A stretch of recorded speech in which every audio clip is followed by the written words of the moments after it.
বাংলাদেশে মুক্তি পেলেন বাংলাদেশ ন্যাশনাল পার্টি বা বিএনপি নেত্রী খালেদা জিয়া। 2018 সাল থেকে জেলবন্দী ছিলেন খালেদা জিয়ার চ্যারিটেবল ট্রাস্টে আর্থিক তছরূপের অভিযোগ ওঠে খালেদা জিয়ার নামে। সেই মামলায় 17 বছরের জন্য কারাবন্দী করা হয় খালেদাকে। 2 বছরের বেশি সময় জেলেই ছিলেন খালেদা।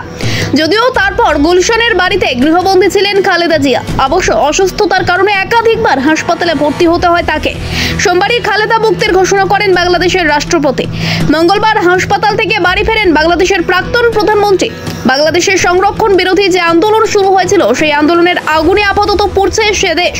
শেখ হাসিনা প্রধানমন্ত্রী পদ ছেড়ে ভারতে আসেন, আর এরপরই বেগম খালেদার মুক্তি নিয়ে জল্পনা শুরু হয়েছিল। বাংলাদেশের রাষ্ট্রপতি মোহাম্মদ শাহাবুদ্দিন সাক্ষাৎ করেন সে দেশের সেনা প্রধান ওয়াকার উজ্জামান। এরপরে ঘোষণা করা হয় খালেদা জিয়া মুক্তি পাচ্ছেন। সেই মতোই এদিন মুক্তি পান তিনি।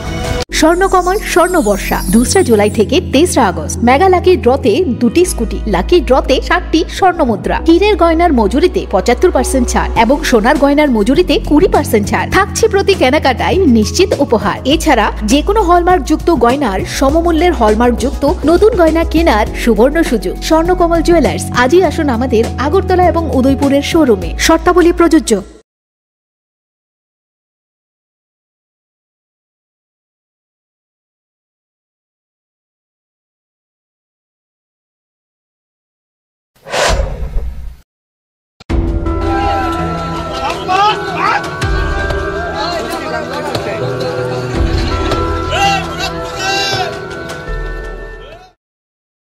Bureau report JM24 news.